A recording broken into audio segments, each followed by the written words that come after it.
GNM first year short notes immunisation. पहला, टीकाकरण। टीकाकरण वह प्रक्रिया है जिसमें शरीर में कमजोर या मृत रोगाणु प्रवेश कराकर रोग के विरुद्ध प्रतिरक्षा उत्पन्न की जाती है। इसका उद्देश्य संक्रामक रोगों से बचाव करना होता है। दूसरा, प्रतिरक्षा या इम्यूनिटी। प्रतिरक्षा शरीर की वह क्षमता है जिसमें वह रोगों से लड़ता है। ये दो प्रकार की होती है। प्राकृतिक प्रतिरक्षा, जो हमारे शरीर को प्राकृतिक रूप से रोगों से लड़ने में मदद करती है। दूसरी, कृत्रिम प्रतिरक्षा, जो टीकाकरण द्वारा प्रदान की जाती है। तीसरा, सार्वभौमिक टीकाकरण कार्यक्रम यूआईपी। यूआईपी भारत सरकार का कार्यक्रम है जिसकी शुरुआत 1985 में हुई। इसका उद्देश्य सभी बच्चों और गर्भवती महिलाओं को निःशुल्क टीके देना है। चौथा, बीसीजी टीका, रोग तपेदिक से बचाव के लिए।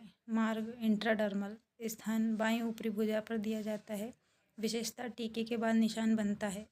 पांचवा, ओपीवी, ओरल पोलियो वैक्सीन, रोग पोलियो से बचाव। मार्ग, मुंह से खुराक 2 बूंद। ओपीवी, जन्म के समय 0 डोज दिया जाता है। छठा, हेपेटाइटिस बी टीका, रोग हेपेटाइटिस बी से बचाव। जन्म खुराक 24 घंटे के भीतर। मार्ग, मांसपेशी में। सातवां, डीपीटी टीका, ये 3 रोगों से बचाव करता है।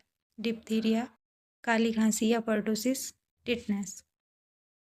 आठवां, पेंटावेलेंट टीका, ये 5 रोगों से सुरक्षा देता है जिसमें डीपीटी, जिसके अंतर्गत 3 डिप्थीरिया, पर्टुसिस और टेटनस रोग शामिल हैं। चौथा, हेपेटाइटिस बी और हिप संक्रमण, पहली खुराक 6 सप्ताह पर दी जाती है। नवा, एमआर या खसरा टीका, ये रोग खसरा व रूबेला से बचाव। आयु 9 से 12 माह की उम्र में दिया जाता है। प्रकार, जीवित कमजोर टीका।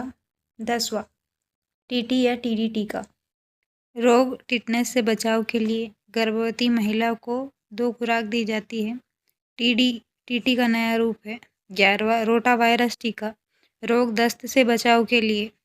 मार्ग, मुंह से शिशु को दिया जाता है। 12वां, पीसीवी टीका, रोग निमोनिया से बचाव के लिए। मार्ग, मांसपेशी में आईएम, बच्चों में फेफड़ों की बीमारी से बचाव हेतु दिया जाता है। 13वां, कोल्ड चेन, टीकों को 2 डिग्री सेल्सियस से 8 डिग्री सेल्सियस तापमान पर सुरक्षित रखने की व्यवस्था को कोल्ड चेन कहते हैं। इससे टीकों की प्रभावशीलता बनी रहती है। 14वां, वीवीएम, वैक्सीन वॉयल मॉनिटर, ये टीके पर लगा संकेतक होता है जो गर्मी से हुए नुकसान को दर्शाता है। 15वां, एईएफआई, एईएफआई का अर्थ टीकाकरण के बाद होने वाली प्रतिकूल घटनाओं से है, जैसे बुखार, सूजन व एलर्जी। 16वां, एनाफिलैक्सिस, ये गंभीर एलर्जी प्रतिक्रिया है जो टीकाकरण के तुरंत बाद हो सकती है। इसका उपचार एड्रेनालिन से किया जा सकता है। 17वां, AD syringe, auto disable syringe, syringe एक बार उपयोग की जाती है, ये दोबारा नहीं चलती। इससे संक्रमण का खतरा कम हो जाता है। 18वां, ड्रॉप आउट रेट, वे बच्चे जिन्होंने टीकाकरण शुरू किया लेकिन पूरा नहीं किया उन्हें ड्रॉप आउट कहते हैं। 19वां, हर्ड इम्यूनिटी, जब समुदाय के अधिकतर लोग टीकाकृत हो जाते हैं तो रोग फैलना रुक जाता है, इसे हर्ड इम्यूनिटी कहते हैं।